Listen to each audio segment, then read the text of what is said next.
All right, we'll return to the open meeting and begin our evening tonight with our pledge. Dr. Zambezi.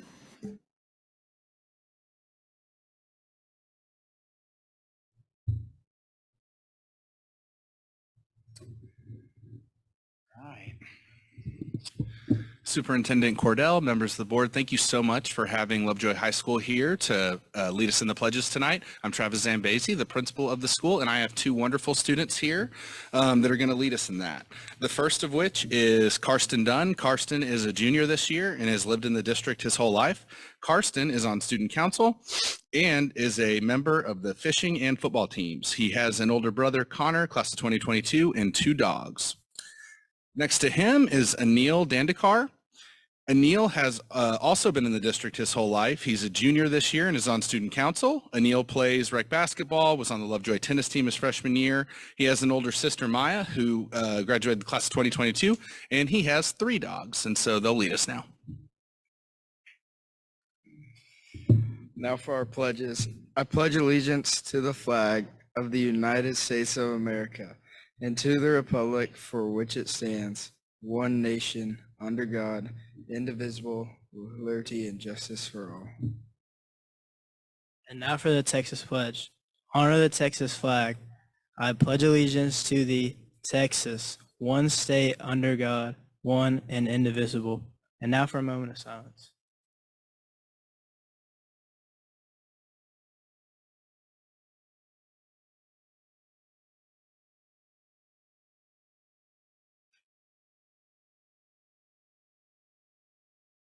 Thank you. You may now be seated.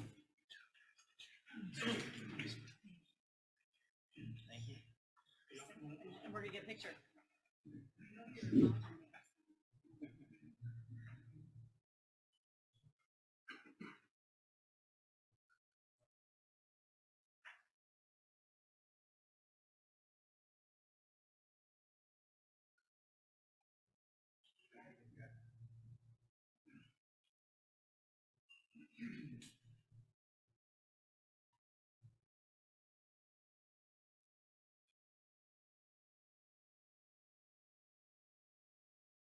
All right, item 6, Dr. Tinsley, staff recognitions, principal appreciation month.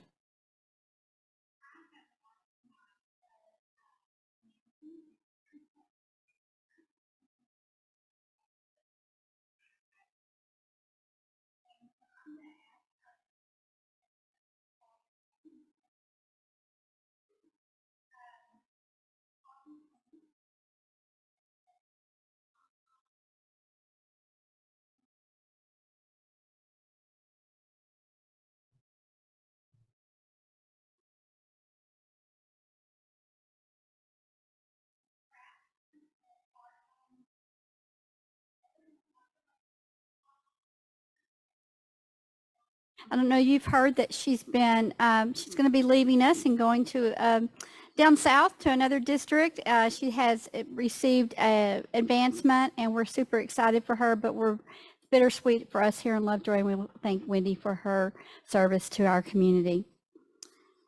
Miss Megan Rollins, Sloan Intermediate School.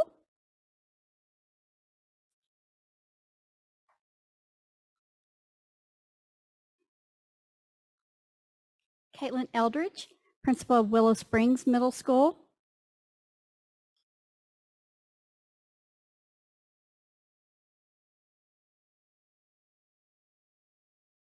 And Dr. Travis Zambezi, principal of Lovejoy High School.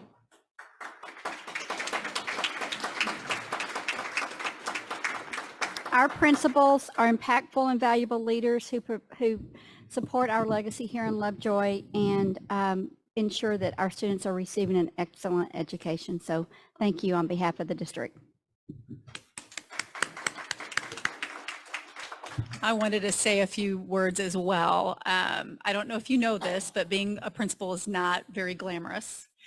May seem like it, but these incredible leaders are remarkably selfless, and it is not unusual for their morning to begin with whatever problem or challenge without anybody even saying good morning to them yet. And they handle it with such grace and such focus on staying student-centered. They also do a remarkable job of taking care of our staff and making sure their needs are met. It is humbling to know that we have their incredible leadership and integrity out on our campuses every day to make sure our students are taken care of and that conditions are created for our staff to do their absolute best work. We are humbled, we are grateful for all the days that we don't say thank you and for the million things that you do that nobody knows about that make a difference. Thank you. We also want to make sure that Wendy Kraft knows how deeply grateful Lovejoy ISD is for her impact. She's leaving us better than she found us. And we're so thankful for her time here in Lovejoy and wish her every success and new joys in her new role in Houston ISD.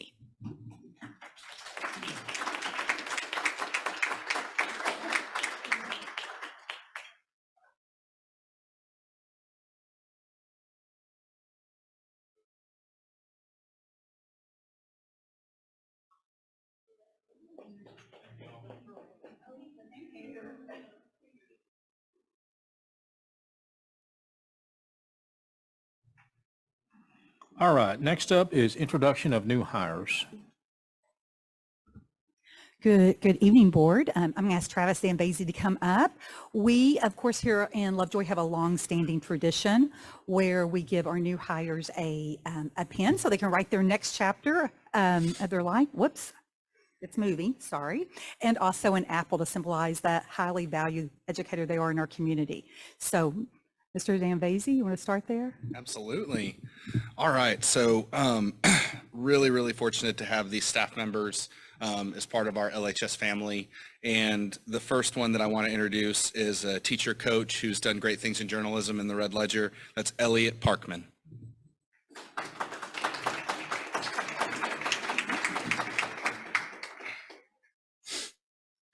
Just kind of make a line down there. Yeah, right over here. Yeah. You get your picture taken. Next up, I'd like to introduce just an excellent educator. And not only does he do a great job with English, but he's our NHS sponsor, and that's Brandon Springfield.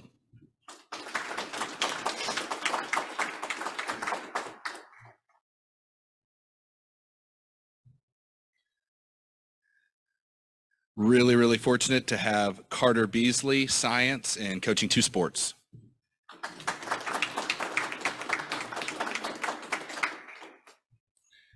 Business teacher and also coaching 2 sports, Zach Zimmerman.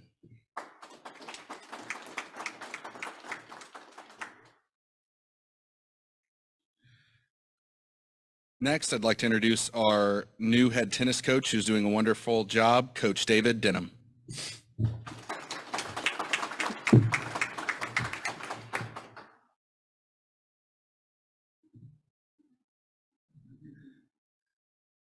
Special education teacher who's doing an outstanding job for us is Cassie Kovac.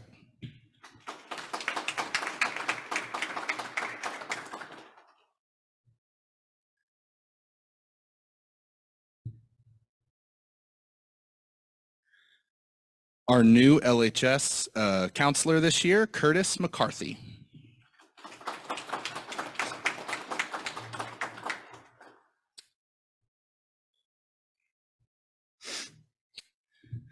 Next up, special education teacher and coach, Coach Davey Salazar.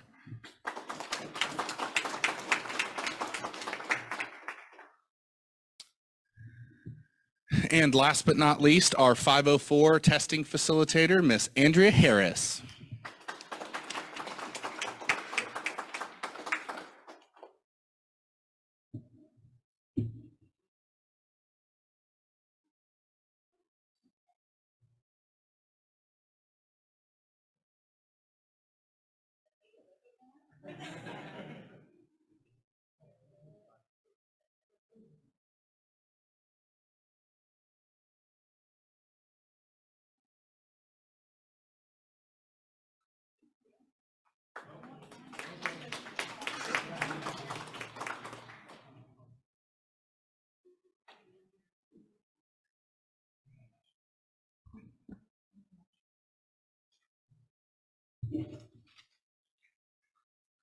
Any public comments this evening, Rodrigo? No, sir.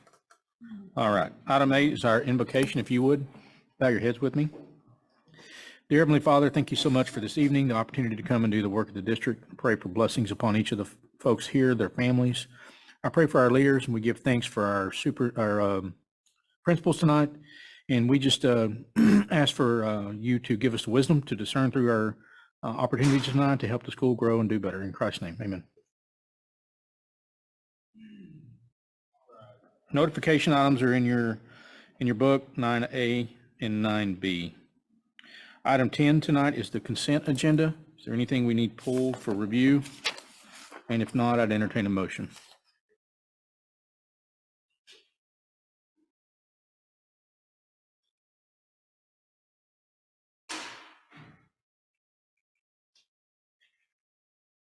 Motion, I moved to motion to approve the consent agenda. So moved by Mark Willis, second by Amy Smith. All in favor? Aye. Opposed? Thank you very much.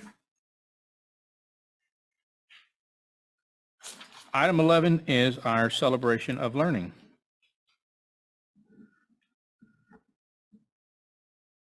We are excited tonight to lift up some of the great work that these leaders have been leading in the areas of professional learning communities. You've heard us talk a lot about the work that we've had our staff engaged in, training that we've been attending. We've given you some snippets of it over the past year.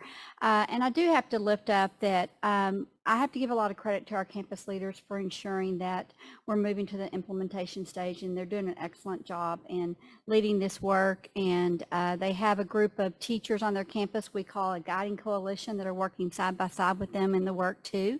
So we're going to talk today, tonight, going to lift up what's happening on our elementary campuses. So Ms. Haynes and Ms. Kraft, and then Aaron Perkins, our Director of Elementary Education and Early Childhood, are going to present to you some things so you can see what's going on.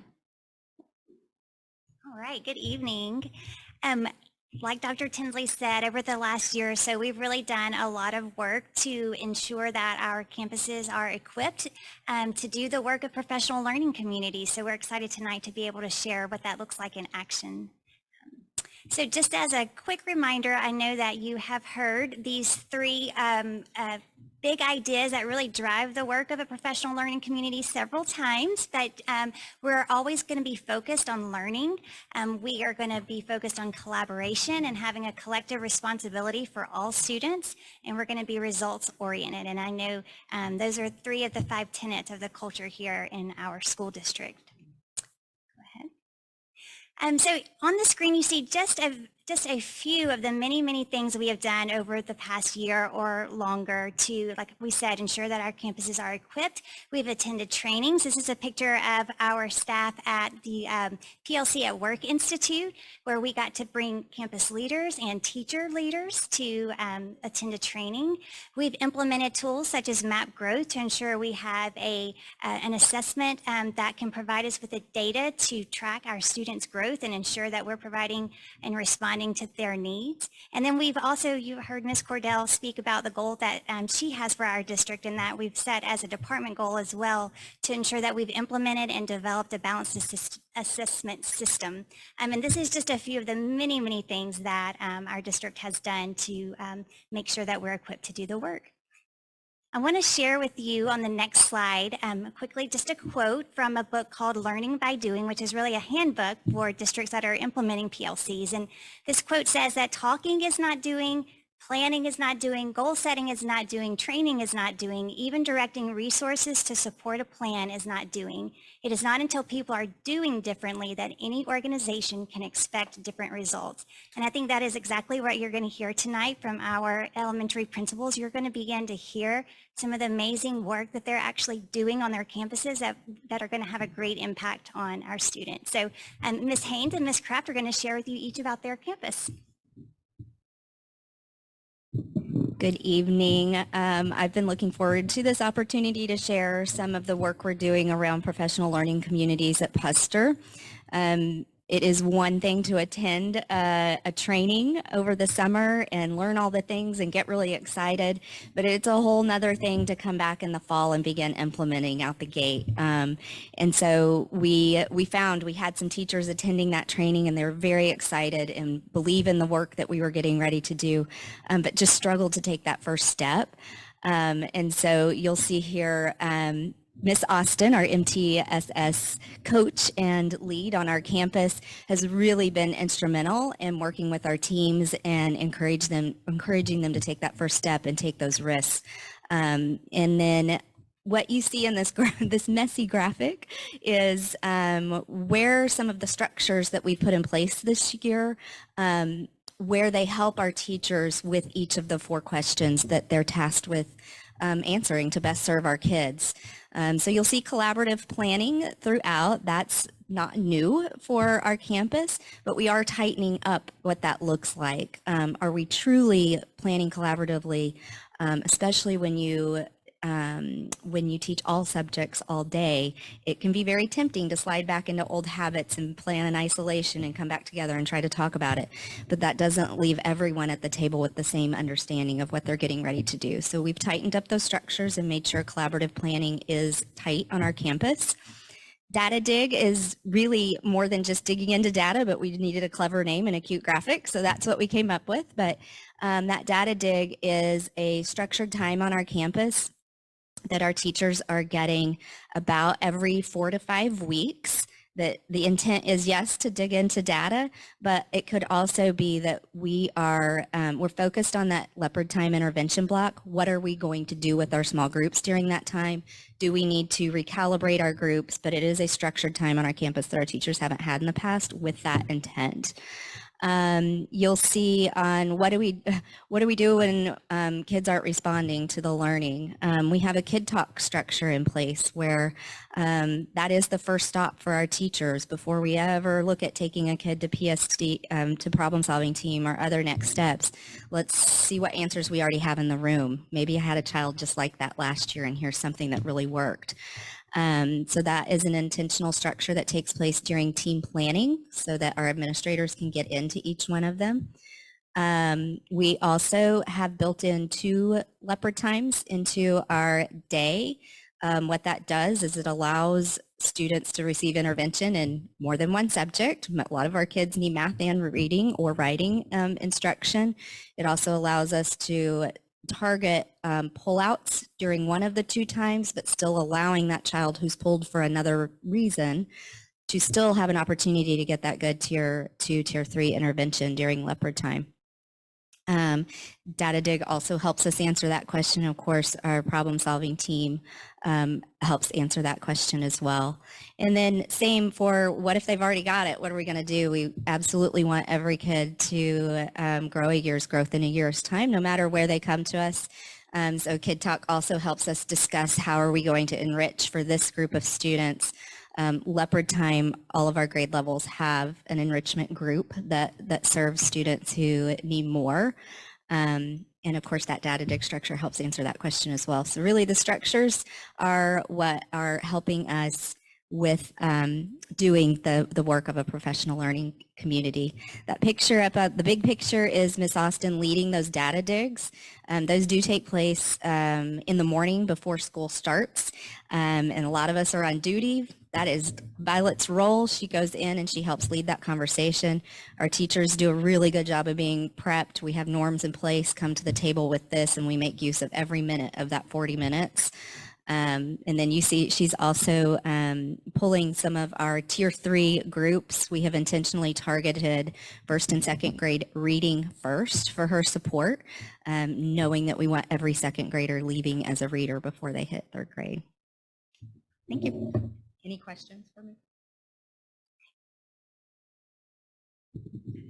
So something that was really powerful for us when we did go to the PLC conference last time is really they talked about some additional time, not only just your collaborative planning time, but some additional time. And it was really important to have it a part and built into your day. So something that we started this year is called collaborative learning time, and it's called CLT for short. And our teachers honestly get it about once every 5 days. We do skip Fridays because we've left that open for our PST process. But it is really intentional conversations that give us immediate results.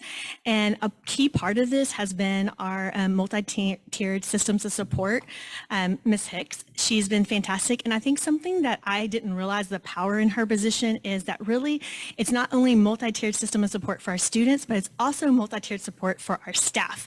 And that has honestly been really a game changer for us. So during that time, we kind of have two different things that go on. First, we'll start on our students. We do deep digs into our data. What is our data telling us? Why is that? What instructional practices aren't happening that is causing that data? And then how are we going to correct that?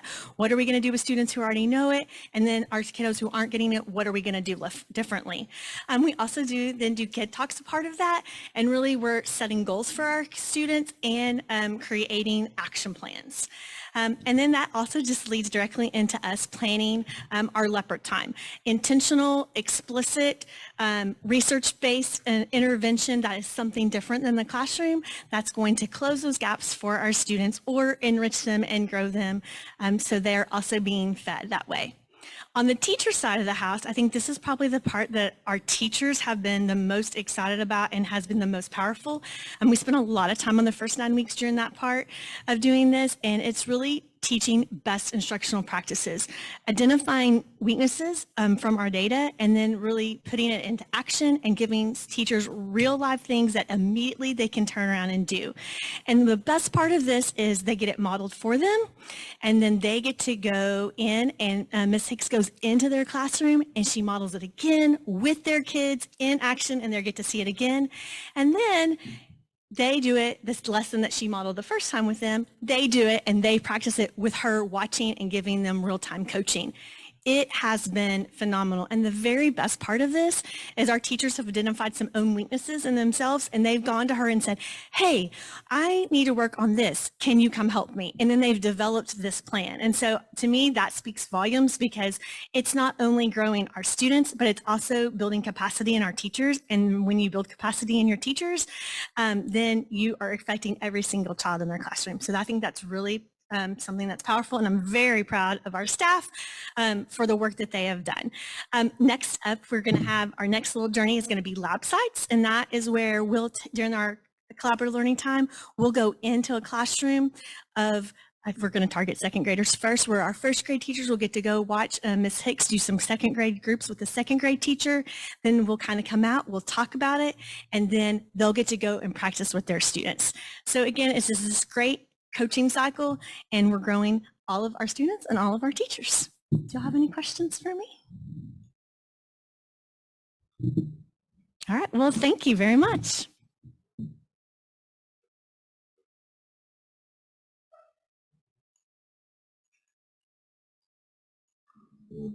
All right.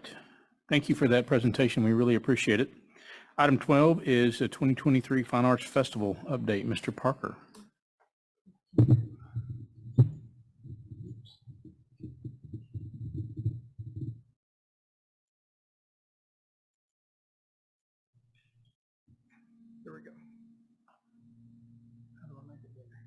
Rodrigo, while he's doing that, just remember to update the roll that Mr. Wood is present. Good evening, Board. I wanted to give you a little bit of an update and a presentation on an extremely important tradition that we have here in Lovejoy ISD, and how we're making a few shifts and changes to hopefully make it better than it's ever been. And so I've asked Ms. Ball, our fine arts specialist. If you don't know Ms. Ball, like I said, she doubles as our middle school band director, and she's come into this fine arts specialist position this year and has done a really great job with her communication, with the fine arts staff, with the boosters, with all things fine arts. She's done a fantastic job this year. So she's done a big part of this work, and I've asked her to come up and share a couple of things in this process. So back in the back in the summer, at the end of the summer, I would say July, August, we had a few people approach us, program directors, also some Booster Club members who said, can we just talk about how the Fine Arts Festival is done? Can we just maybe rethink how we might want to do it? And so we listened to what they had to say. We were intrigued. We wanted to hear more about that. So we visited with the boosters. We visited with the program directors. We visited with principals. And what they expressed to us was a desire to increase community involvement. If you remember back in the past, gosh, how many ever years we've been doing it, it's all been focused on one day. And well, actually we extended that to 2 days, a Friday evening as well.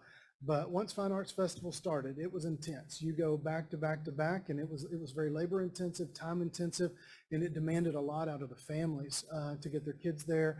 And it was a jam-packed day in a couple of hours, right? And so what they wanted to do was maybe rethink how we highlight our programs, maybe take a little step back to concentrate more time to that, and also better showcase the excellence in each one of those programs. And that's what we wanted to do. There were also some challenges in the current format. Because we're a smaller district, we have kids who participate in a lot of different activities. They may play on the girls' basketball team, and they may be in band. They may be on the boys' basketball team, and they may be in choir. And so they were pulled in a lot of different directions, especially when everything was focused on that one day. One of the other things that Fine Arts Festival has kind of taken a back, not a back door to, but it's been very hard to schedule that day because of football in the past. Football, we have 50% control over when we make it that far into the playoffs, what the schedule is on that Saturday. We could play the Friday night, we could play that Saturday, but it all depends on sometimes just the flip of a coin on when and where we get to play. Therefore, we've had plan A on some of those days with football. We've had plan B. Sometimes we've had plan C. And so we don't want Fine Arts Festival to be predicated on what happens with football. So we wanted to see how we could improve the scheduling as well. So some of the feedback and discussion that we had produced a format where each program would have a night dedicated to that specific program, to where we could take some time, like I said, take a deep breath and really find out all the great things that are happening in each program, be able to highlight the vertical alignment from when a student enters that program to when they are competing or they're performing at the varsity level. And one of the things we want to do is maintain the holiday theme. We don't want to get away from the holiday theme that's always been present during the Fine Arts Festival. So what we talk about when we have program alignment for all of our programs, band, choir, orchestra, cheer, dance, theater, we want them to have a night where they perform, where the beginners begin the evening, that the varsity level performers in the night, and we can see what that alignment is throughout the evening.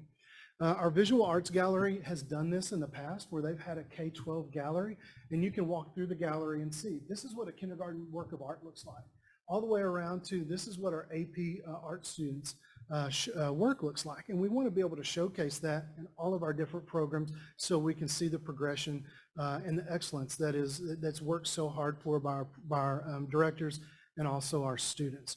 Not only that, we wanted to, in our visual arts gallery during that week or 10 days of our Fine Arts Festival, we want them to have a K-12 progression night or progression in the gallery, but we also want them to have a reception to where it is focused strictly on the visual arts that evening. We also want to highlight our elementary music programs as well. And so we took really Ms. Ball, and she'll talk about what that schedule looks like in just a second, took a schedule, got with the program directors from November 27th through December 1st, and they have chosen a night where they are going to showcase their evenings or their programs. And we also want to figure out what can we do, like not only is it a benefit to highlight the programs, but what other benefits can this provide for us?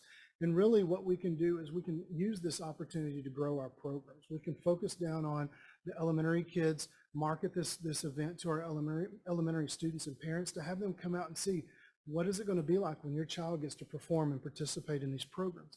We also want to continue to build a bridge between the Heritage Ranch community and our school community. So we want to make sure that we market this event to our Heritage Ranch community as well. So the next thing I want to do is, I hope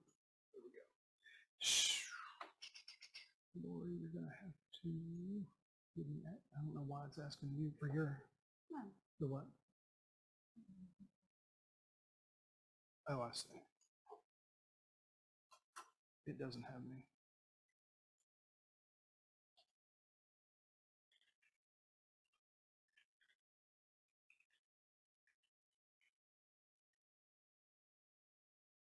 It's gonna ask me to verify it.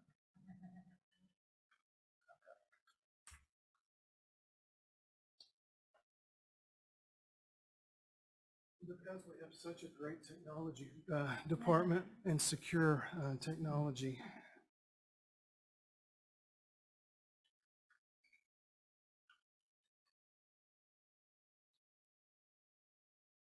So this is what our Fine Arts Festival schedule will look like. And Marty, if you want to kind of take them through that, I'll try to make this a little bit bigger.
No, that's great. Thank you, Marty.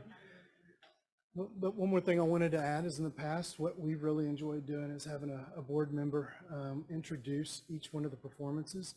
And instead, so because there won't be as many performances, there will be an evening of performances. We would like one of you guys to take one night and come up and introduce that program.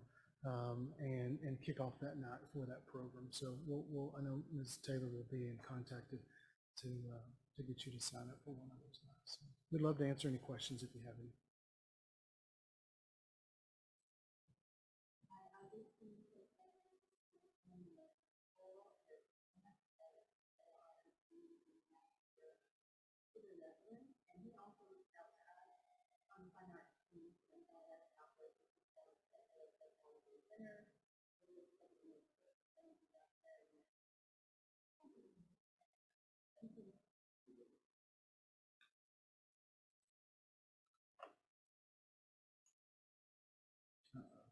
All right, item 13, consider and act on the 22-23 independent audit and annual financial report. Good evening. Tonight we have Mr. Carl Deaton here with the CPA firm out of Denton who conducted our independent audit to review the audit with you.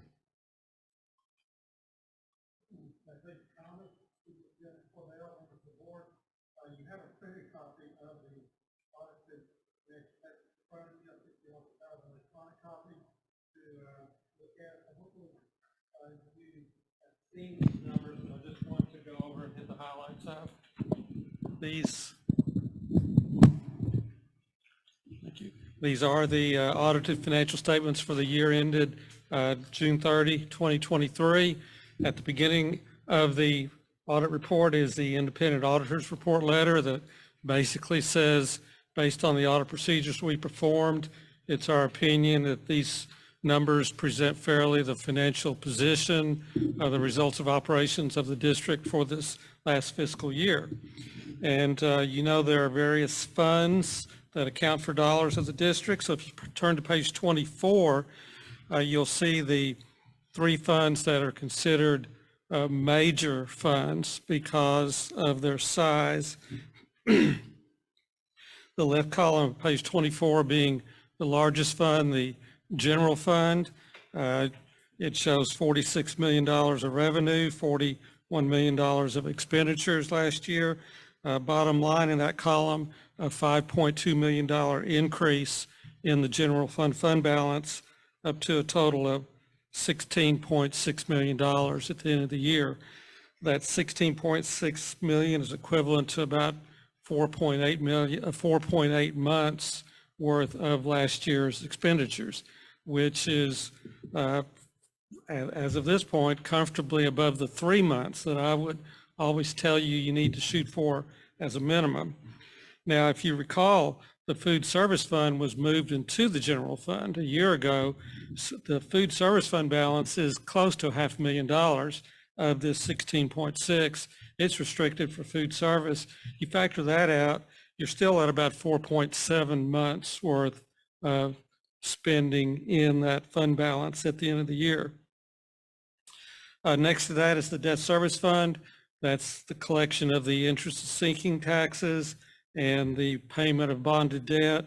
You see basically about a break even in that fund balance, still $4.5 million of fund balance there, which of course is needed as of June 30 because you have payments coming up that were paid August 15th, which is before the next tax collections begin coming in. Next to that is the capital projects fund that basically is accounting for the spending of the last bond issue that you did or all previous bond issues. You see about $2 million spent this last year on various projects, dropping that fund balance or the unspent funds from $4 million down to $2 million at the end of the year. All right, those are the three major funds. And again, while the food service fund is buried in the general fund numbers, if you turn back to page 88, we still are required to put a separate page in the report showing food service compared to its budget that was approved. So on page 88 is where you can see the food service numbers this last year. And basically in that third column on that page, food service had a $52,000 profit this last year, ending fund balance of $470,000. And good news, bad news, that 470,000 is too much fund balance. You are allowed to only have 3 months worth of spending, which would have been about $445,000 of fund balance at the end of the year. Matt McCarty, I believe, has already spent that much and more to get that fund balance down since the end of the year. But yeah, there was about a $25,000 excess there. Most districts have done very well the last 2 years in their food service fund, beginning with COVID, allowing all kids to eat free for a while. The federal reimbursement rates jumped up significantly for a while, came back down this last year, but still you see even a $52,000 profit last year. So it's good news in that Matt's got money to spend on equipment needs. It's bad news. He had to submit a plan to the state to tell them how he was going to get the fund balance down. So it's always paperwork involved in things. But Carl, if we allocated more cost to it, such as electricity or the cleaning of the cafeteria, that would be lower. Well, you know, you can do that. That's difficult to do, like unless your cafeteria like have separate utility meters. What you're allowed to do and what's already been done here is you're allowed to pull out an indirect cost rate. The state sets a flat percent that you can pull of certain expenditures out and move money to the general fund. And that's already been done to get down to this 52,000. And it covers utilities, maintenance in that area, the time of business office personnel who take care of the food service books, things like that. All right, and then if you turn back a few pages, beginning on page 80 is where you'll see all the other funds of the district, the special revenue funds. There are separate funds for all of these various programs because these are dollars that the minute they come in the door, they're already restricted for a particular purpose or use. So this is where you'll find all of the most of the federal programs, the title programs, the special ed programs. On page 81, there are still several COVID-related programs. The numbers 279, 283, 284, 289, those are all COVID-related dollars that are have been granted and were spent this last year, as well as on page 82, that Fund 423 is COVID money. Fortunately, most of that has come to an end because that's just extra headaches for your business office and having to figure out how to spend that money. Also on page 82 and 83, there are 4 new grants that came through the state this last year. The 424 Silent Panic Alert, the 426 Safety and Security, 429 some dyslexia funds, and 459 an autism grant.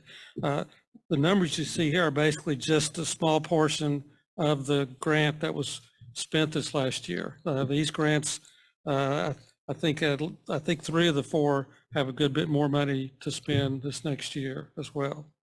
So several other funds here that have all specific purposes in what they account for.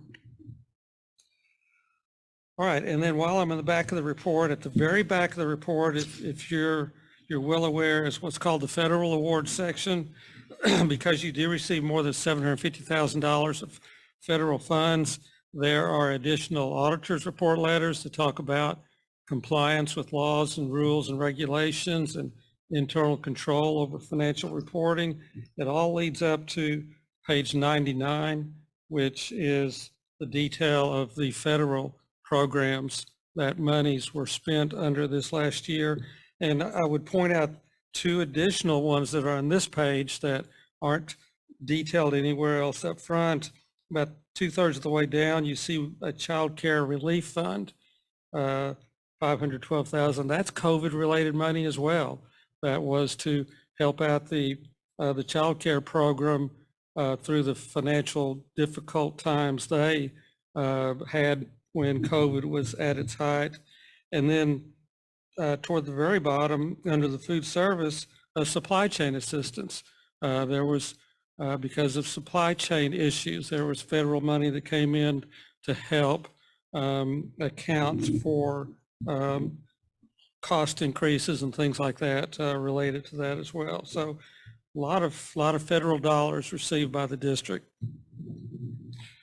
And by the way, there were no compliance issues that we ran across in the programs we had to look at that are disclosed in this section.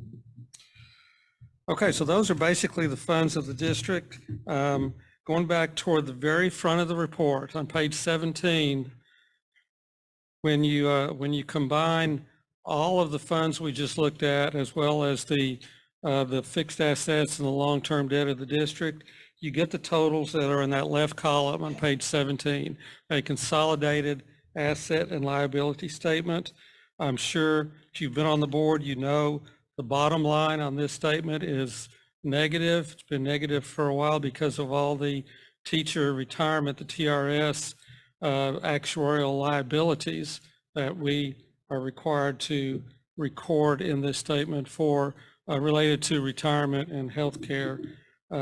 This negative $8 million is a $13 million improvement from the previous year, though. That was a negative 21 million a year ago.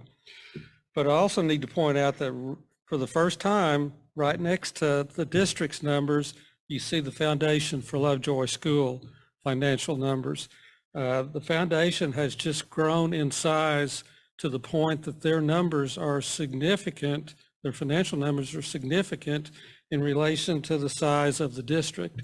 And when that is the case, that's the case for really any what's called component unit of the district. If you had a booster club or a PTA that was this size, we'd be putting those numbers here as well. But relatively speaking, the foundation is of significant size to the district. So basically you see a disclosure in the school district audit report of the assets and the liabilities of the foundation on page 17.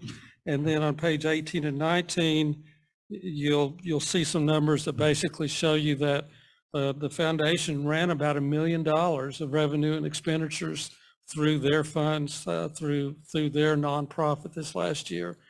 So those numbers are just have grown to the size that they needed to be disclosed in the report. And back in the footnotes, there's a 2 to 3 page footnote that talks about the foundation and just gives more detail. So just one point, I'm sure you saw that, I'm sure you realize that's new this year. And there are other school districts I'm involved in that we have to do the same thing. Louisville in particular. Louisville's foundation is large enough. Their foundation is included in their report. And so it's not by any means unique to the district, but really probably for your size it's unique. You've got a really, relatively speaking, large foundation compared to the size of your district. You know, I'm sure you're proud of what they do. I do that audit as well. And so I see the detail from that side and the folks that work over there to generate all that money. And I think they were a little hesitant at first, wondering why their numbers were going to be in your report, but it's good news. It's just more full disclosure about the support that the district has for the things that that y'all are involved in. So if you've got any questions about anything I said, anything I can answer. So we received an unqualified opinion with no material weakness. Is that Yes, it's called an unmodified opinion these days, but it's the same thing. What you think of as a clean opinion, yeah. They decided the word unqualified, that, you know, if you say somebody's unqualified, that gives a notation that, you know, they don't know what they're doing. So they changed it to unmodified. Did you have the full cooperation of the administration team during the audit? Yes. Yes. You know, this is the second year I've worked with Thomas, maybe second, can't remember. But of course, you know, his areas had a lot of turnover this last year. And so I relied a lot on Thomas because of Vicki being almost brand new when I was here doing the audit. But tell you, Thomas has, always been very cooperative, and, I didn't run across any issues. I had to cut Vicky some slack for really not knowing anything, being brand new, but I told her next year will be a different story. And did you have any process recommendations for improvements? Nothing to go to the board either in a letter or in the audit report. I always just have nitpicking things to visit with Thomas about, and that he and then folks prior to him have always been good in correcting, but no, nothing to speak of. Okay, last one for me. Would you mind to re-explain that whole allocation of TRS liabilities that we're required to put into our financial statements? But we're not actually going to fund cash for it. No, if you look at the teacher retirement system, they are billions of dollars unfunded, and which means theoretically they don't have the money to pay future commitments they've made. And what that's going to require likely is either them investing their money better, or districts and or participants, teachers, kicking in larger contributions in the future. But in theory, and again, in accounting theory, that liability is a shared liability of all the participants in the TRS system, which are all the member districts. And so of that multi-billion-dollar liability, the little bitty percentage that Lovejoy ISD is of the state participation as a whole, that portion of the liability is disclosed as a liability of the district. And the TRS retirement and the TRS health insurance liability numbers that the district has to pick up, there's 6 different numbers in that report. If you net them out, it's about $30 million. So if you take $30 million of liabilities off that statement, that bottom line is more than positive. And the TEA recognizes that. They do not ding you in the first rating or anywhere else for having a negative bottom line because of all those TRS liabilities that we have to include in the report. So it'd be the same as requiring every private business to include Social Security debt on their books. Yeah, or a portion of the $33 trillion national deficit that we have. Yeah, it's the same theory. Yeah. One question for Thomas. So Thomas, any kind of adjustments that he made or reclassifications, are you carrying that forward on a go-forward basis? So hopefully that next year there won't be those reclassifications, if there are any. Yeah, no, not that I can recall. I think there's a couple of things that we're carrying forward, which would be the student nutrition indirect cost rate. And then diving into kind of the grant side of things and the donations, diving in deeper into those and making sure that we're reclassing them and tracking them a little bit better than what we've been doing. So awesome. Great job. It's always nice to get the financials behind you and look forward to the next year. Yes, absolutely. And I should also mention, Carl said I was very cooperative, but Anna and her team were very cooperative throughout the whole process as well, and provided all the payroll information. So we were very thankful to have Anna support on the audit as well. So with no other questions, if there are none, I'd consider a motion to accept the annual financial audit report as presented. I move that we accept the annual audit report as presented. Second. So move Julie, second Mark, all in favor? Aye. Opposed? Thank you. Item 14, consider an act on the 23-24 budget amendment number 1.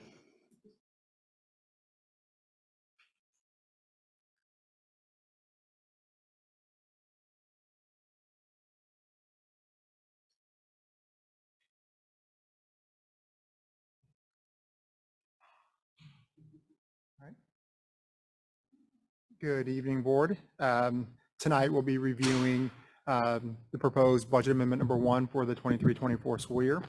As you may recall, during the presentation at the October workshop, we presented on the financial implications resulting from the change in the student attendance accounting handbook.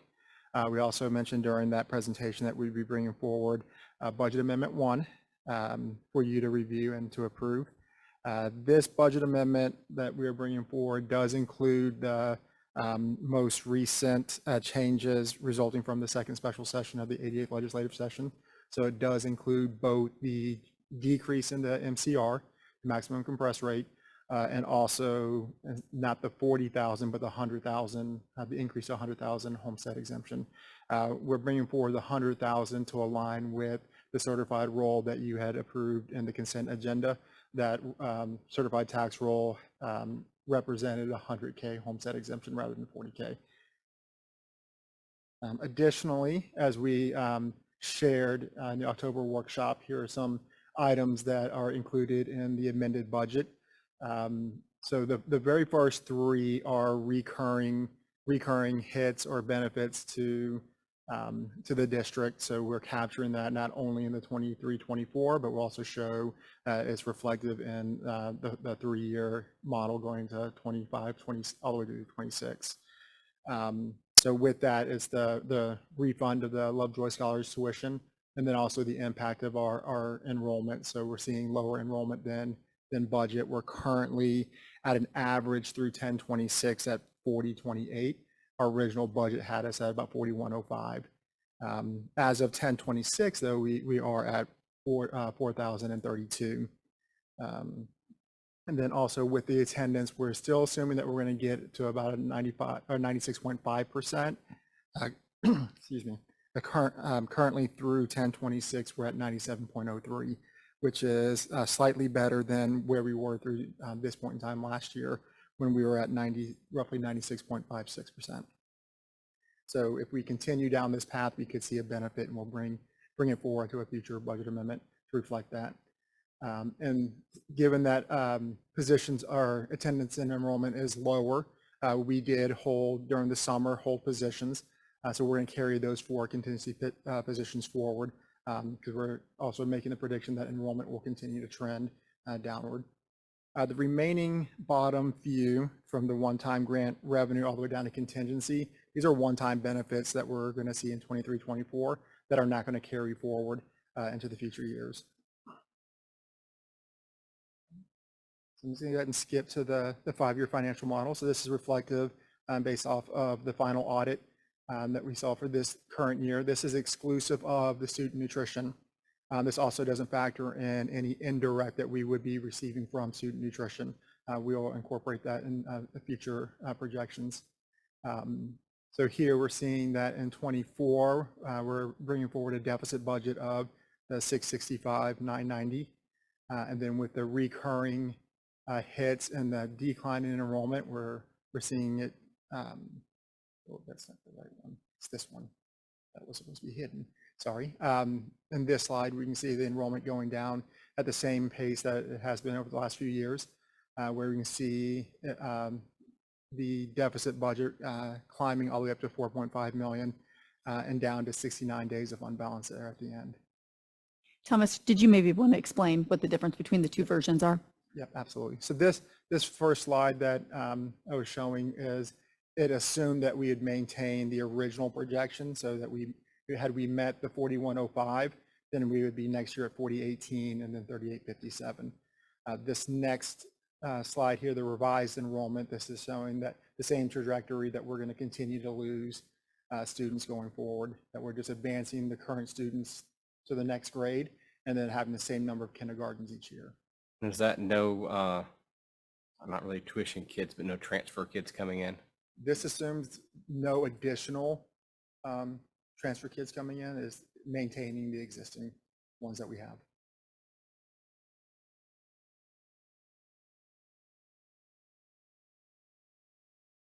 So for your consideration is the amendment to the budget, which is really back on slide 1, and then all those supporting projections that go behind it, and the actual budget itself in the slide. Any questions for Thomas? If not, I'd consider a motion.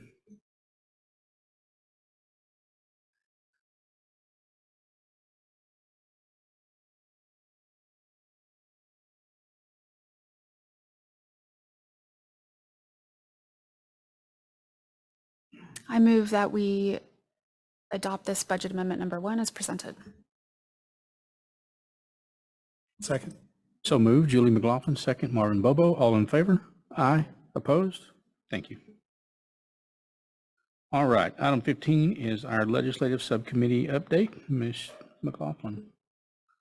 Thank you. So yes, thank you very much. So we'll start with just as we've done in prior meetings, just a brief recap of what we've been working on related to the special session. We did author and adopt board legislative priorities for the special session. We authored and sent communication to both of our representative, Rep. Candy Noble and Senator Angela Paxton, to communicate Lovejoy ISD's legislative priorities. In addition, we authored and sent communication to our Lovejoy community with those same legislative priorities and also considerations for the special session. We are going to continue monitoring all the bills for potential impact to Lovejoy ISD. We have a few summarized here in the deck for you. So next, here are 3 Senate bills, and on the next slide I'll do 1 House bill. There's many more, of course, that have been filed, but here are just a few for you. So back on the previous slide. So SB 1, well, I'll call it the voucher bill, allocates $500 million of taxpayer funds for an education savings account program. It provides $8,000 per student. So that has been passed out of the Senate. It is currently waiting to schedule a hearing on the House side. Next, we have SB 2. This is public education funding. It does increase the basic allotment by $75 a student, amongst some other things.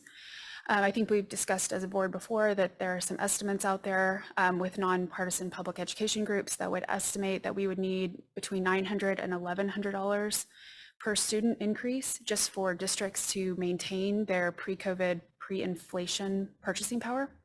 So $75 is more than zero, but much less than that. And so this item was also voted out of the Senate. It has not been scheduled on the House side. There is some discussion that maybe it cannot advance because the governor's special session order did not provide room for public education funding. And then last on SB 29, this is intra-district public school transfers. You may remember this from the 88th session as SB 418. It was refiled. This one hasn't moved, but we do believe that they may be taking that same inter-district transfer, what I call open district borders, and placing that language in other Senate bills. So I do think we have to be mindful of that. And then next on the House side, this is a combo bill. It does have an education savings account component, and it also has some public education funding. It does have $30 increase, which is more than zero, but significantly less than what we need. This item has not been referred to committee, and again, because it has that public education component, we're not sure if it will move to have a hearing or be allowed to be considered by the governor. Questions on this? Okay, next up. So our elected representatives, Senator Paxton and Candy Noble, just repeating their phone number and email address for you there again. I think it would be wonderful if they heard from Lovejoy constituents as to what was important to us and to ensure that they understand the level of support for the Lovejoy legislative priorities. Next, again, just for reference, these are the House Public Education Committee members. So on the prior slides, we talked about how the bills had advanced from the Senate that will go into House Pub Ed. And so these would be the representatives that would have a vote on that in the Texas House. Next. Yeah, so for this slide, we'll be taking a little bit of a reference back to the 88th session. You may recall that we discussed during our April board meeting the Herrero Amendment. And so one of course, the main duty of the Texas House is to pass a budget bill. And during that conversation, there was an amendment posed on the House floor. It was called the Herrero Amendment. And what it said, and I'm going to very much summarize here, is that it would prohibit the use of taxpayer funds for private education.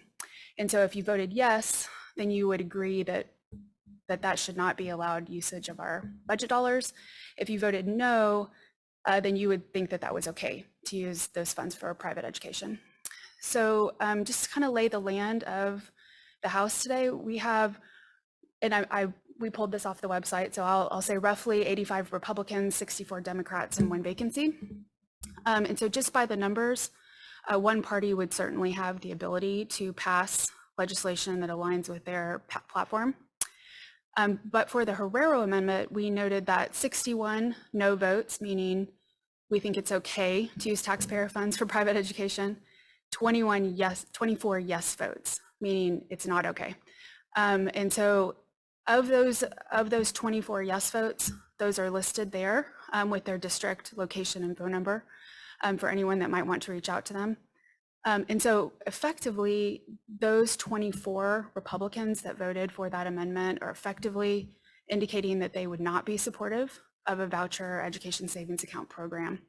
If they were maybe not taking that position, then the Republican platform would have the votes to pass that, probably already would have.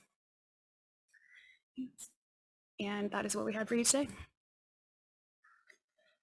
Any questions for Julie or the legislative subcommittee? Great job. Thank you for the update. We appreciate that. The Herrero names there are important also for our community to understand that keeping those folks on board with their original position could be very important to the future of public education in our state. And so we're grateful for that information. Good job. Next would be item 16, discuss and a possible action on a resolution to cast a ballot for the Colin Cad Board of Directors. Ms. Cordell. Board, this evening, we offer this information to you for your discussion and possible action. The Collins Central Appraisal District is governed by a board of directors, and you, as a board of trustees, are allotted 66 votes by the Collins Central Appraisal Districts for those positions. That is included in your board book for your reference. Those 66 votes can be all allotted to one individual candidate or can be spread among however many candidates you would like to nominate. Also included is a resolution for your review in the event that you would like to make a, in the event that you would like to cast your ballot. So questions, comments? City of Lucas nominated Scott Sperling. He's a resident of Fairview. The role of this individual is to hear and be on a board to help out with protests for public tax matters. And so my thought is that our best interest would be served by someone who resides in our district.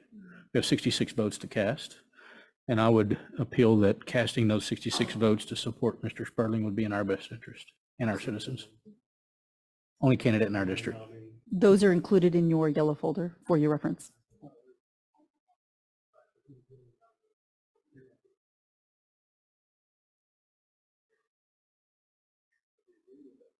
Then you might consider such. I make a motion to support the local candidate for us with the 66 votes. So move, Mark. Second. Second, Marvin. All in favor? Aye. Opposed? Thank you very much.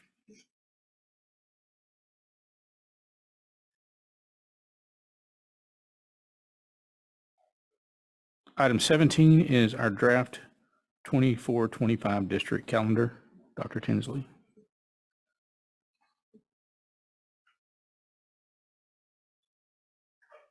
Good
overwhelming support there. Okay, so you have a copy of the calendar there, and that I'm going to reference as I walk through this. As Anna mentioned, we did try to balance the semesters, so this draft reflects 80 the first semester, 84 days the second semester. It has school starting on August the 8th, and the last day of school is May the 23rd, so our students would be out. They would not be returning after Memorial Weekend. Graduation is scheduled for May the 24th. What you'll see is very similar to this year's calendar at the beginning of the year, where we have professional development days, and you'll see that we are starting school on a Thursday. This year we started on a Wednesday. The feedback we received from our teachers was overwhelmingly positive. They thought that having that first few days to kind of get into routines and structures, they were ready to hit the ground running the following, and it was just the shorter first week seemed to help as well. You'll also see where, as Anna mentioned, how we tried to spread out some of the staff and student holidays. Some of the teacher planning days, several of them actually back up to a holiday or to a break, hoping that will help with attendance. And then we did this year, we have professional development days on November the 16th, and then a teacher planning day on the 17th. Feedback we were receiving is that some of the information that our teachers are needing is prior to that time. So we thought sometimes you're getting an overload of information as we start the school year, giving them time to implement, and then coming back in September after Labor Day there, and then also in October to kind of scaffold that learning a little bit more for our teachers as well too. Some of the feedback we received from the groups was that we did a teacher survey with our staff on the planning days. We've only had 2 thus far, but overwhelmingly we had it's about a 75% return rate on our survey, which is a great return rate. On our teachers, it was about 96% overwhelmingly really did appreciate the planning days. So, and remember, that was the target group that we were aiming for with our teacher planning days. Also, in addition to this, we received some feedback from some of our parents. One of the drafts that we were sharing, or one draft that we shared, it had planning days or professional development days on 4 Fridays during the fall season. And so that was brought forth, and so we made some adjustments with that, so we did not have so many days, because that does interfere with our Friday night activities and could impact our attendance and our ticket sales as well too, plus participation, by our community. So those are some things that I think we would lift up. You also are going to see the bad weather days we've built into the calendar that we do. We have one in March and we have one in April. And then we also have staff exchange days that this year it's the same as it was during fall break. It was the first Monday of fall break. That's the day we have that compliance training that our staff completes online. That's what the 6 hours, so they exchanged it for that. And then there's another exchange day in March, and those are just for some of those extra hours of training that they're attending. So are there any, and this calendar reflects 187 staff days and 164 student days, which is the same as this current school year. I've got one question. I probably wouldn't have noticed this, but since Halloween is tomorrow and the kids are planning on lots of activities in the evening and excited about not having school the following day, in October, we have the whole week off from the 14th to the 18th, and then we come back and have Monday, Tuesday off as well. If there's any way they could push one of those days to November 1st after Halloween. I know it is a Friday, but. Yeah, that was actually one of the days we did have a teacher planning day, and that was some of the feedback that we did receive from one of the parent groups, the focus groups that we got in front of on this.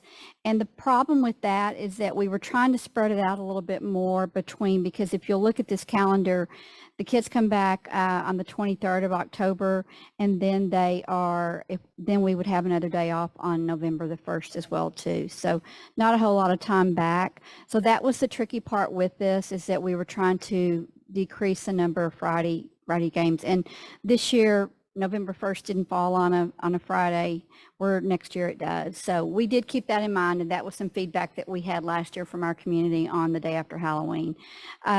So what we did with that day, we did not have a teacher planning day in September on the first calendar we were working on. So that is kind of a heavy period from after Labor Day through fall break for our teachers. It's just a lot. We're finishing up testing.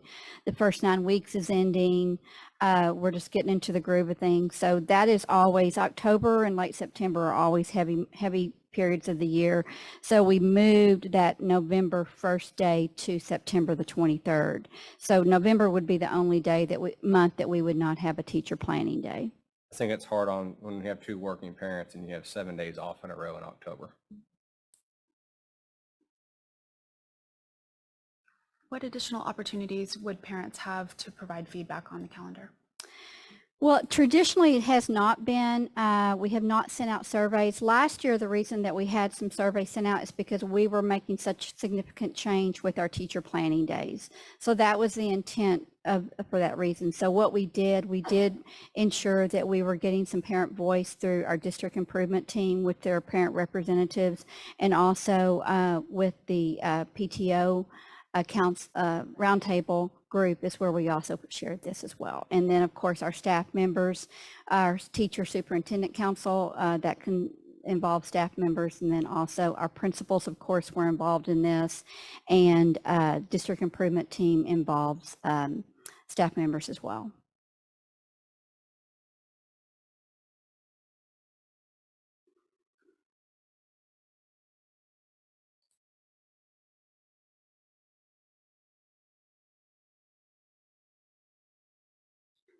So I'm going to let Anna share a little bit more about the student attendance accounting handbook and how it impacts these minutes, and then we'll share with you kind of on our timeline on what we're thinking as far as bringing forth the calendar for adoption by the board.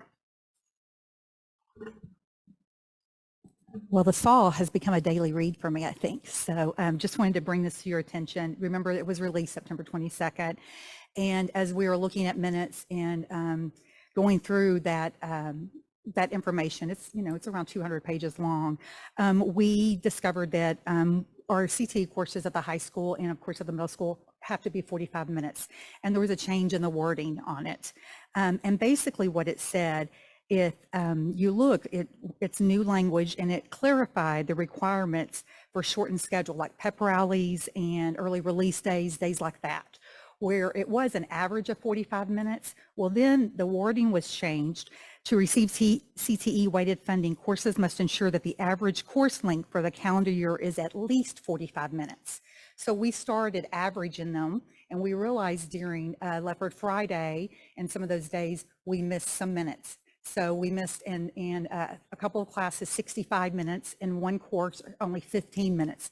And in order to make up that time, we need to redo the high school schedule, the Bell schedule, to do that for the first semester. So we would have at least 45 minutes, because from what we understand, they round that number down.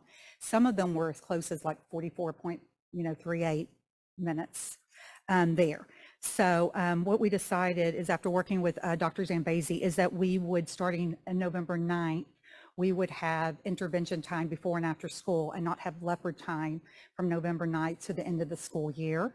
And then that way there would be, to the end of the semester, to the end of this first semester. And then that way there would be 50-minute classes, and we could make up the 65 minutes that we missed in one class. We would go back in January, where there'd be 45-minute classes starting in January, and there's not as many pep rallies, early releases, those types of things, and so we would have 45-minute classes and meet the minimum requirement. Questions about that? So this seems like yet another present inside the student attendance handbook that was released after school started. Right. It just appears that it would be very challenging for districts to implement the guidance that we're required to implement if we don't find out until October of each year. And we had a lot of conversation, and I know our superintendent, Katie Cordell, was involved.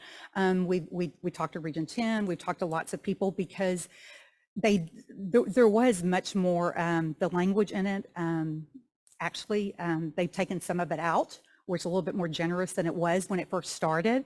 But it did take some conversation to see what we needed to get those 45 minutes. It is challenging that these changes are not finalized in advance of the school year. On this one, we did have more advance notice that a change was coming. We were very concerned, as were many other districts, when we first saw the language, but we were very aware of it and staying very close to it. Then we received reassurance that because of the concern that the change wasn't going to be to the degree that it ended up being, that all was fine, and that we were in good shape. So we moved forward with our schedule as developed. And then it was not until we got into the school year that the discussion began again that no, it was going to be changed. There was a high level of concern that the adjustment was going to be so significant that we would have to do something more significant to our schedule. Thankfully, that was adjusted again and finalized in the format that you see. And thankfully, we have a solution whereby we do not have to affect our school start and end day or end time for the day, nor have to do anything in regard to adding school days. So we're thankful that we have a viable solution that only removes leopard time for a brief period. I appreciate that that was challenging, and I appreciate the transparency for parents to understand kind of the box that you're trying to work within as to why the changes are being made. So I appreciate it. Thank you. So this is a discussion item tonight. Any further questions, comments on the district calendar?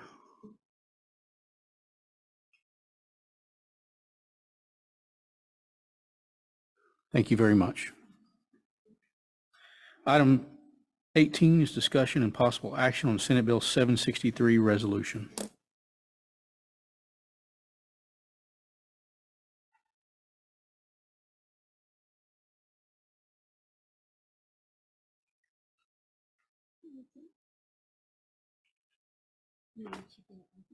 Our new, I'm not working it well. Sorry.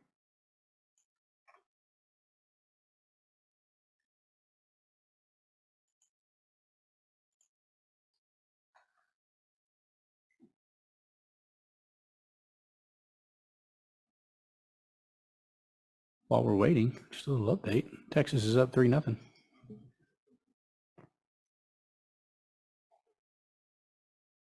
Not that anybody's concerned about that. Okay, got it.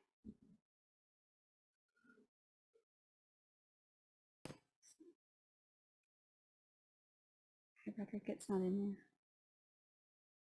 It's the PowerPoint on this. It's a cabinet.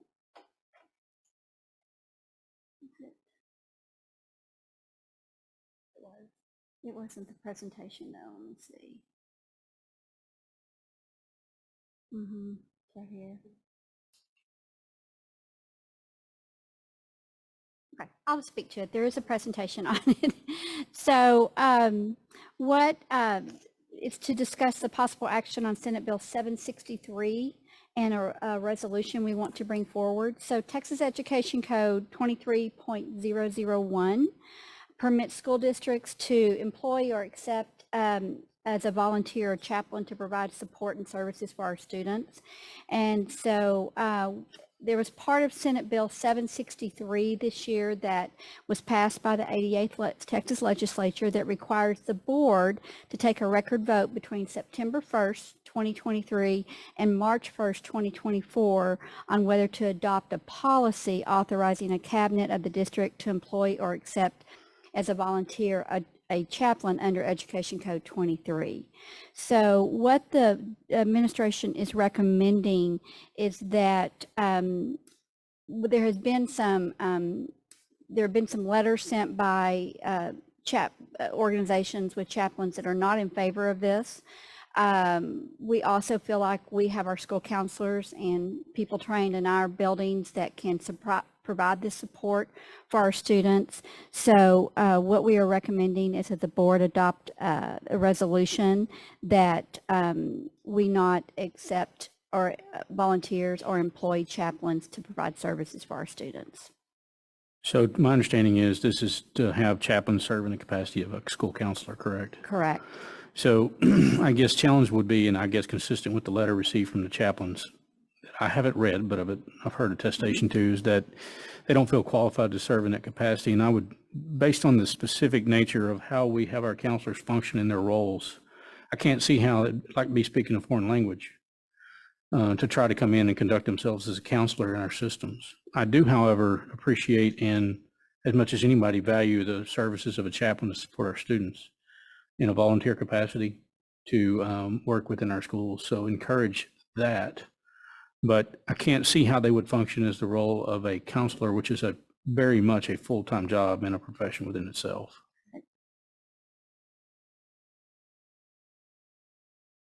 I'm in favor of the resolution as it's presented. I think at least one of the original premises for drafting this bill was that there was certain areas of the state that were struggling to hire. And I would think at least as of today, we do not, thankfully, have the level of challenges to hire counselors. And our counselors fill a wide range of duties aside from just supporting mental health. I know I probably couldn't even list all of the things that they're responsible to do. And I think here in Lovejoy, we have a high level of training, certification, and experience for the educators in our district. So I'd be supportive of it as it's presented. Was that a motion, Julie? Any other discussion? Yeah, I support this too, and so I move that we adopt this resolution as written. So moved, Marvin Bobo. Second, Jason James. All in favor? Aye. Opposed? Motion carries. Thank you. All right, cabinet reports, item 19. Okay, I'm up again. I don't know if you recall, but last fall, about the same time, we had a group of principals and some of our central office leaders that attended Deloitte University host a Courageous Principals Training Institute. And so it's here in the Dallas-Fort Worth area. So it's very convenient for our staff to attend.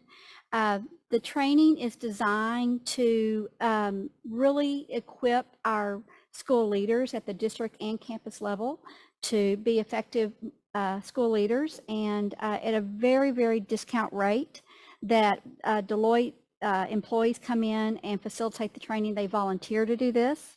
It's over a weekend period where our team goes for about 2.5 days. And we're able to do training together. We're able to network with other principals across the nation and hone in on our skills and deal with some real life problems or challenges that we're experiencing in our jobs. So this year, we took 27 district and campus leaders, a big group, and those who attended last year were eligible for Courageous Principals 2. So it's a different level that they were engaged in, and then those who had been for the first time, we had attend the level 1. So again, it was just time for some fellowship. It was time for networking, but it was also a great opportunity for learning.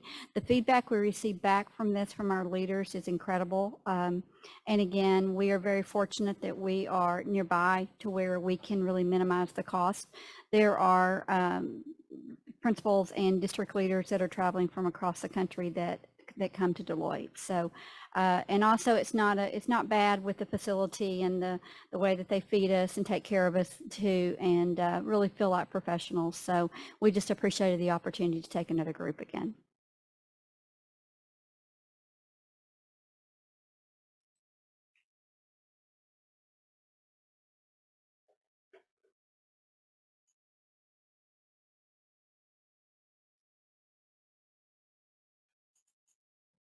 Thank you, Thomas.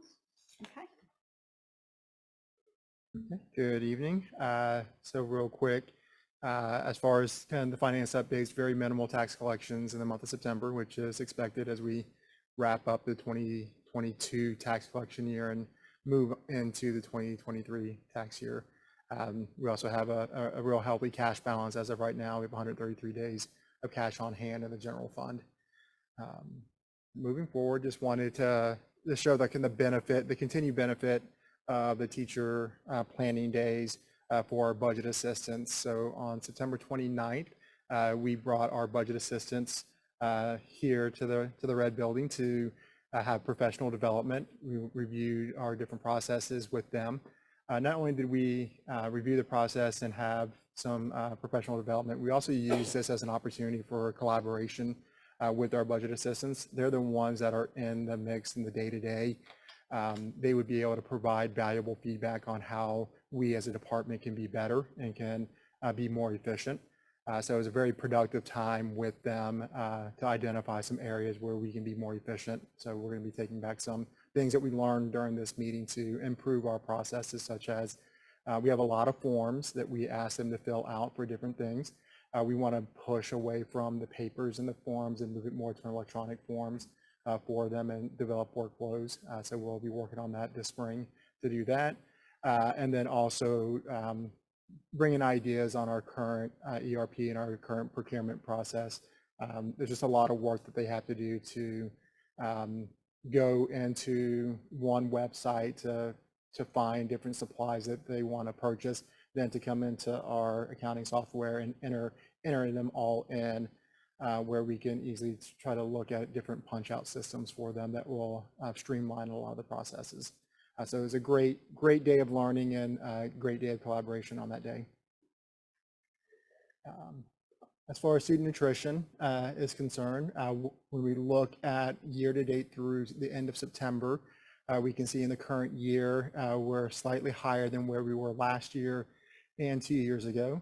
This is promising considering we did not have a rate increase in our a la carte sales or even in our meals, and we have lower enrollment. So it does show that we're having a little bit more participation in the a la carte. We are seeing slightly lower participation rates in the meals. That's mainly due to the high school. The meals are holding steady at our intermediate schools.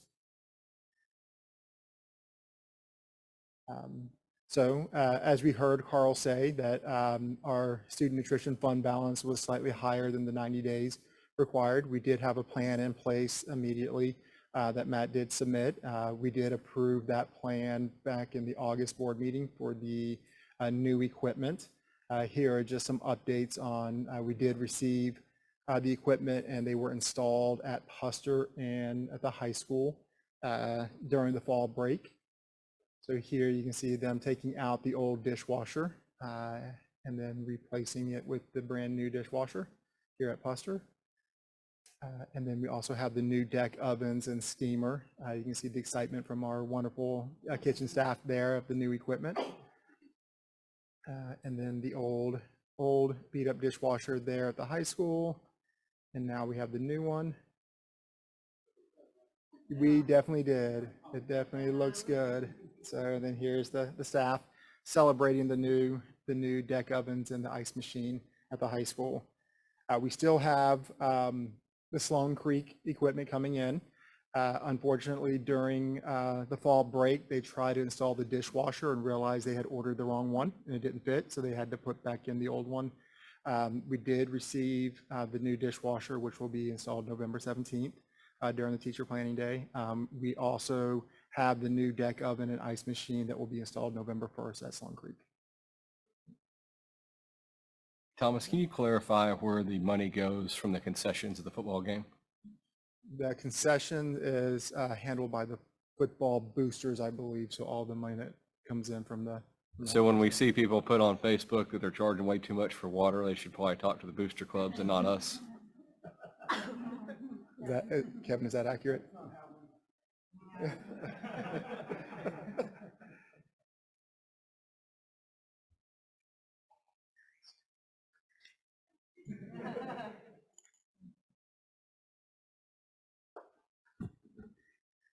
Okay, I wanted to talk to you a little bit about our guest educators. This is something in our department that we want to do to support our teachers, and just we look at data and numbers. Last year we had 101 guest educators. We had 32 either resign or retire. However, out of that 101, 3 were hires. We hired 3 of them. And this year we already have 115. So even though we lost some, we really focused on getting more guest educators in there, getting them hired quicker, and getting them on board. In fact, there were several days that we had 100% fill rates in our district. So we're super excited about. We also have, of course, continued the training. We have 54 of those 115 that have special education training where they've come in and they've worked with our special education coordinators and received training. And if you'll recall, they get $120 if they sub in a special ed para position or a teacher position. And so we continue that.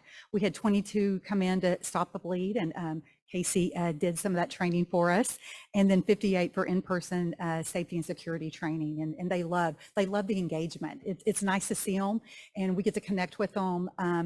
Many of them are retired educators, and it's great to see them back in our schools. We also looked at fill rates, just kind of where we were last year and where we were this year, and we did see significant improvement, 73% to 77% this year. September went up also in October, and I will tell y'all, usually October is the worst month. October and February, just from doing this for many years, that's when we have, that's when people get in and start getting sick and tired and those types of things. But our fill rates were really good. We do have a little. We have less absenteeism, which I think also helps. So maybe our teacher planning days are making an impact there. Yes, sir. Hey, can you explain the benefit of having a higher fill rate for the school district? Yes. What that really means? What that really means. Basically, that means that we have an educator in the classroom. We're not splitting classes. We're leaving those smaller class sizes, and we have a teacher in the classroom filling, teaching, in that classroom. Something else I do also want to mention that probably helps is our teacher residents. Some of them sub. Remember, we have 13 of them right now, and they also are able to sub. We pay them $20,000 for their here 2 semesters, and it's kind of like student teaching back years and years ago where we didn't get paid. They get paid to do that, and so they also help. They're mainly at our elementary campuses. We have 2 at Willow and 1 at Sloan Creek. But all of that really is helping us grow our fill rates and our guest educator fill rates there. So pretty excited about that. We just hope it continues. And I also looked at our special education teacher fill rates because they're usually the lowest in the district. And once again, I was pleasantly surprised as we pulled this information because we are seeing improvement there. Still not where we want to be, but I do feel like we're making progress. And I think part of that is because we're actively seeking people, like when they show an interest and getting them onboarded quickly. I mean, like one day, I think I approved maybe 12. The department is, the process has, we've improved on some of the systems and processes to get them in there faster and get them started working quicker. Yes, ma'am, did you have a question? Thank you.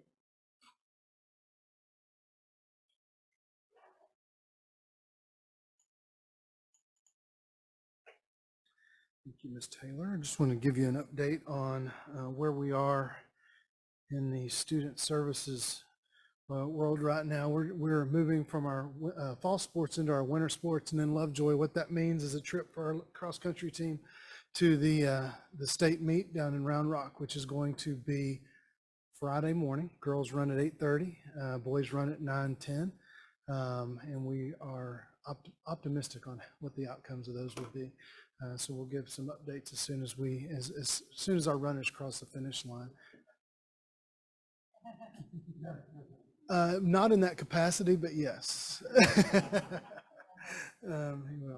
Another transition that we make, or what this time of year means, is that our volleyball begins its playoff run, and that hopefully it's going to be a deep playoff run. We're a really strong volleyball team this year. Our first playoff game. When we created this slide last week, we were going to be playing at Dallas Bryan Adams High School. That's changed. We're still playing against Lancaster High School, but that is now at Mesquite High School, same time, 6:30 tomorrow night on Halloween. They'll be playing. So our team tennis advanced to the 3rd round of the playoffs. Coach Denham did a great job this year with our tennis team. They had a strong run, had a great season. They finished up their season as well. A couple more things I want to mention is our football team finishes up district this Thursday against Melissa. Melissa's the #1 team in the state. That'll be a really good game. A lot of media. It's going to be televised. I want to say, is it CW33, I think? So it'll be televised if you want to go, do not want to go out and bear the wind and cold. It'll be on television. Our girls and boys basketball season has also begun too. So it's again, transitioning from fall to winter, but fall's not quite over, and we're going to extend those seasons as long as we can. And finally, our fine arts update. Our marching band season's wrapped up. We competed in the Bands of America performance on October 14th. They did a fantastic job. They were awarded the AA champions and also awarded the outstanding music and general effect in that competition. So it's been really fun. Just watching all of our programs, watching all of our kids compete and doing the things that they love with a lot of coaches and a lot of directors that enjoy spending time with them and give them the opportunity to succeed.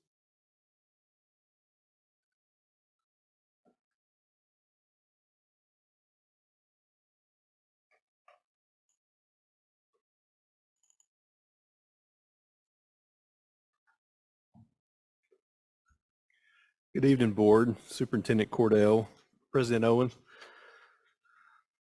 I just have a real quick update within our district support services, just to highlight a few things that have happened between now and the last time that we met together. Over in our maintenance and grounds department, the guys were out working on some signage updates in and around the high school campus. This is back before we got the rain, so the ground was pretty tough. So you'll see them, they were trying to soften the ground up a little bit before they put the auger down. This is Jason. Jason's been out working on some lighting around our parking lots. We've got several opportunities there to get some of our parking lot lighting up and back functional. And then back in September, the board approved a couple of HVAC system replacements. One was over at the transportation department. The other one was over at the grounds department. And this is a shot of that unit over in transportation. It was a 17-year-old unit. And as you can see, it had reached the end of life. This is that replacement unit. So you can take a look at that. Looks like it's probably heating and cooling much better than the one that came out. These are the outside units. That left one right there is the one that was pulled out. Again, end of life, and that one there on the right was its replacement. So there's quite a change. Also with efficiency from one unit over to the next, just by way of technology. Our custodial team had the opportunity during fall break. You know, we've really started, I feel like, having some conversation around recycling as a district. The green team has been out hitting the ground hard. You've seen them at the football games, out trying to help remind spectators on trash versus recycling material. And so during that fall break, they took a field trip over to Republic Services. They have a recycling facility in Plano. And so some of our custodians were able to go over and kind of see where does that recycled material go, and just kind of reiterate the importance of making that separation whenever they do their daily pickup. And this was a training that our supervisor Rigo was able to provide during that week as well to our custodial team. In safety and security, this is a shot. You'll see Casey. Casey likes to highlight himself anytime he gets the chance. No, that's not at all the case. But Casey has done a really outstanding job over the past 6 weeks. He's worked with McKinney first responders, Allen, Fairview, Lucas, Collin County. and brought them into our campuses to make sure that their two-way radio systems work when they do need to come and respond within the district. And so he's personally gone out, met them, walked them through the campuses to work and test their systems. All of those systems tested out the way that we would like for them to, so they were able to make contact. This is just a shot of a new application that we're going to use and have kind of started easing into for our emergency management system here in the district. It's called Raptor. It's part of an application that works with our visitor management system that we already utilize at our campuses. And what this does is it gives our teachers and staff at the campuses the ability to initiate protocols, to get alerts whenever there is a protocol, an emergency protocol initiated, all the way through to a reunification, whether it be a whole site evacuation and taking attendance, or if we had to do a total site evacuation and reunify students with parents. It has an automated way to help assist campuses and the district in that function. And so Casey has gone out and done some trainer of trainers with our marshals and assistant principals. They have turned around and started training their staffs, and they're utilizing that now with their drilling schedule. And then you can see on September the 29th, which is one of those extended planning days, the Marshall team had the opportunity to go out to the Fairview training facility and work on breaching. And then they also worked on some active shooter response training at the old Lovejoy Elementary School admin office area. And then finally, this is a shot of the Emergency Operations Center that the Marshall program put together over at the high school during homecoming. And so you can see Regan in there in the EOC monitoring the different surveillance cameras there in and around the campus during homecoming. That's, again, just a little bit of the things that the department's been working through since our last meeting together. I would love to answer any questions that you may have. Are we adding any additional security or cameras for the high school parking lot? So that is definitely one of the items that we've got on our to think through list. We know that district-wide, there's some opportunity for not only camera upgrades, but some additions. And that's one of the areas that we've also been looking at is out there in that parking lot for obvious reasons, but prior to the incident that occurred.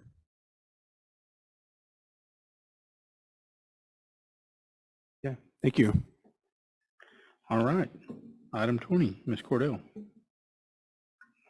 Yes, thank you. I would just like to thank our staff, our teachers, our campus administrators, and our staff for everything that they are doing to serve our students. There are incredible things happening in Lovejoy ISD for kids, and that is because of the collective effort of everybody working so hard on their behalf. And then, of course, wanted to talk about sending our well wishes and good luck to our volleyball team, our football team, and of course our cross-country team. I'll be down in Round Rock with them on Friday morning, watching them run really fast. Awesome, awesome. Any public comments related to non-agenda items this evening? All right. With that, we would be adjourned.